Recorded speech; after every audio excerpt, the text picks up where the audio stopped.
मैं आप सभी को सबसे पहले तो 22 जनवरी या भले ही अंग्रेजी नव वर्ष प्रारंभ हो रहा है, लेकिन बंधुओं ये वो साल है जिसकी प्रतीक्षा के लिए 500 वर्षों में न जाने कितने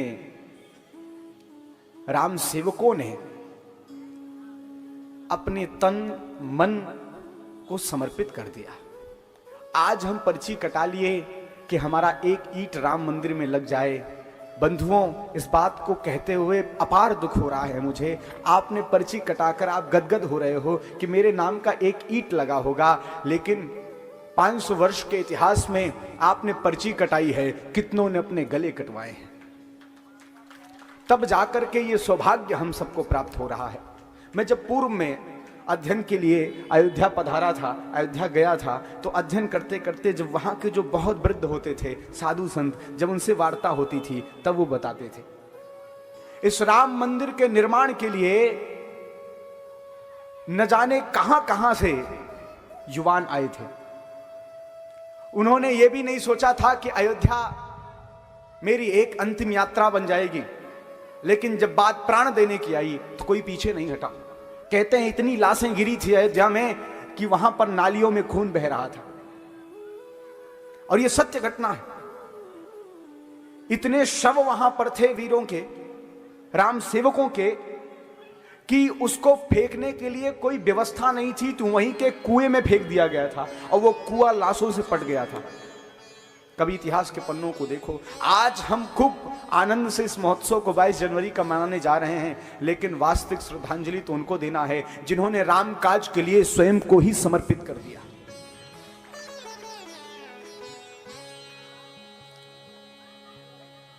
उन सभी को मैं वंदन करते हुए, उन सभी को, वो जो सभी थे, वो मुझे लगता है वही राम रूप है इस भारत के। और बंधुओं, यह मंदिर का निर्माण नहीं है, यह किसी पत्थर का निर्माण नहीं है। राम जी कहीं गए नहीं थे, ना कहीं से आ रहे हैं। यह जो निर्माण है वह करोड़ों सनातनियों की आस्था का निर्माण है। 500 वर्षों से अपने राम जी के अस्तित्व को बचाने की लड़ाई का निर्माण है। उन माओं के लालों का निर्माण है जिन्होंने प्राण न्यौछावर कर दिए। इसलिए इसे न किसी राजनीतिक मोड़ की आवश्यकता है, न किसी षड्यंत्र की आवश्यकता है, और वो बर्दाश्त भी नहीं किया जाएगा।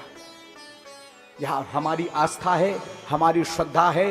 राम मंदिर केवल और केवल राम भक्तों का है, जो राम को अपना आदर्श मानते हैं, अपना जीवन मानते हैं। उस जीवन का निर्माण है जो आने वाली पीढ़ी इसको देखेगी।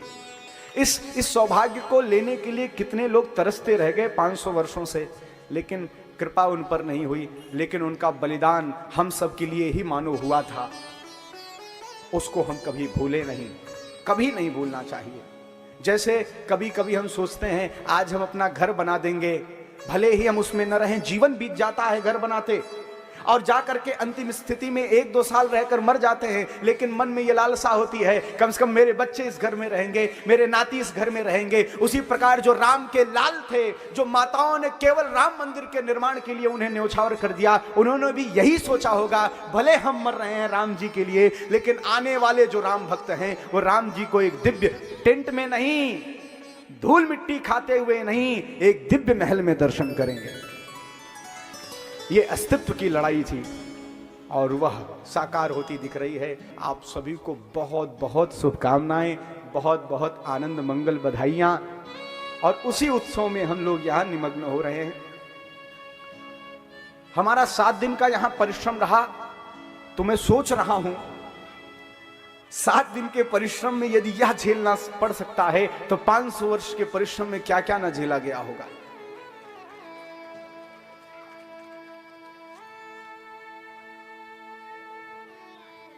इसलिए इस आस्था के दिव्य दीपक पर कोई रोटी ना सेके।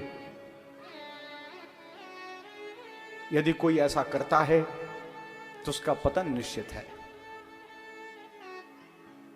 कभी भी धर्म, आस्था, भक्ति, इसका जो भी दुरुपयोग करेगा उसका विनाश निश्चित है।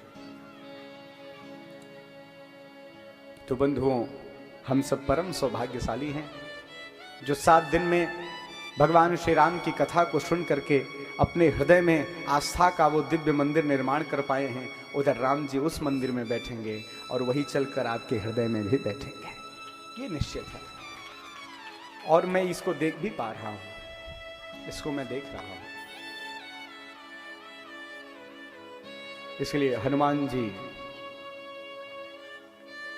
जो अयोध्या के राजा हैं, अयोध्या के राजा हनुमान जी हैं,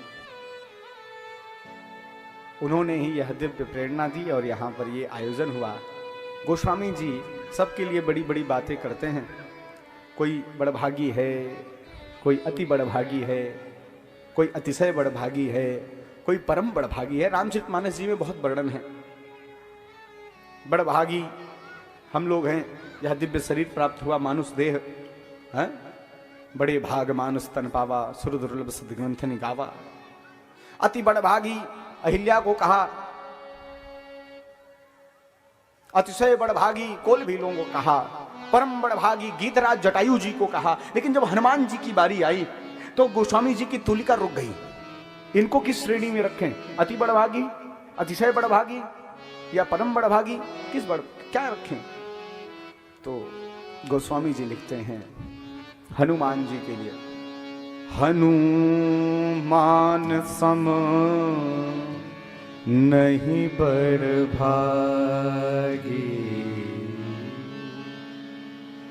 नहीं को राम चरण अनुराग। हनुमान जी के लिए क्या कहा? हनुमान सम नहीं बड़भागी। हनुमान जी के समान कोई बड़भागी नहीं है। क्यों? ऐसा क्यों कहा? क्या राम जी का जो स्नेह है केवल हनुमान जी को प्राप्त हुआ? सबको मिला है। हनुमान जी के समान बड़भागी इसलिए नहीं है कोई, क्योंकि हनुमान जी कथा के बहुत बड़े रसिया हैं। कथा कहीं भी होती है, हनुमान जी वहां ना हो ऐसा हो ही नहीं सकता। इसलिए देखो क्या कहा, यत्र यत्र रघुनाथ कीर्तनम तत्र तत्र कृतमस्तकांजलिम। जहां जहां राम कथा हो रही है वहां वहां हनुमान जी हाथ जोड़े बैठे कथा सुनने के लिए। यहां कथा हो रही है। आज का समय ऐसा है कि अब जगह जगह कथा हो रही है? वैसे मैं जहां तक अभी घूमा हूं राम कथा तो केवल यहीं हो रही है, बाकी जगह भागवत कथा हो रही है। लेकिन यदि यहां राम कथा हो रही है और यही नवादा में भी राम कथा हो रही होती तो क्या आप यहां बैठकर भी वहां बैठकर भी दो जगह सुन सकते थे? नहीं। लेकिन हनुमान जी महाराज जहां जहां राम कथा हो रही है वहां वहां हनुमान जी महाराज विराजमान है। यत्र यत्र रघुनाथ कीर्तनम तत्र तत्र कृतमस्तकांजलिम। वहां वहां वहां वहां विराजमान होकर हनुमान जी महाराज कथा श्रवण पान कर रहे हैं। और जब आपको मैं बताऊं, जब राम जी अयोध्या वासियों को लेकर साकेत धाम की यात्रा के लिए कर रहे थे प्रस्थान, तो राम जी की दृष्टि गई हनुमान जी का। राम जी कहीं की यात्रा बनाते हैं तो हनुमान जी पहले ही तैयार रहते हैं, कहीं राम जी हमको छोड़ ना दें। वो अंग संग लगे रहते हैं, देखो चरणों में बैठे रहते हैं, प्रभु छोड़िएगा नहीं, बस छोड़िएगा नहीं। एक बार राम जी ने पूछा था, हनुमान मैंने बहुतों को बहुत सारे पद दिए, विभीषण को लंका का पद दे दिया, सुग्रीव को किष्किंधा का पद दे दिया, स्वयं अयोध्या के पद पर विराजमान हो गया, तुम्हें कोई पद नहीं दे पाया, न तुमने कभी कुछ मांगा। आज मैं तुम्हें कुछ देना चाहती हूं, क्या चाहिए तुम्हें? कुछ तो ले लो, कोई पद बताओ। हनुमान जी ने कहा, नहीं प्रभु, हम बस आपके चरणों में ही प्रसन्न हैं। नहीं हनुमान, आज आपको बताना पड़ेगा, मैं तुम्हें कुछ पद देना चाहता हूं। हनुमान जी ने कहा, महाराज जी आप लोग घाटे में हो, ये जिनकी बात कर रहे हो विभीषण, इनको लंका का पद मिला एक, सुग्रीव किष्किंधा का पद मिला एक, अयोध्या आपको अयोध्या का पद मिला एक। आप लोग घाटे में हो, मुझे 4-4 पद मिले हैं, 2 आपके 2 मां जानकी के। फायदे में तो मैं हूं, फायदे में तो मैं हूं।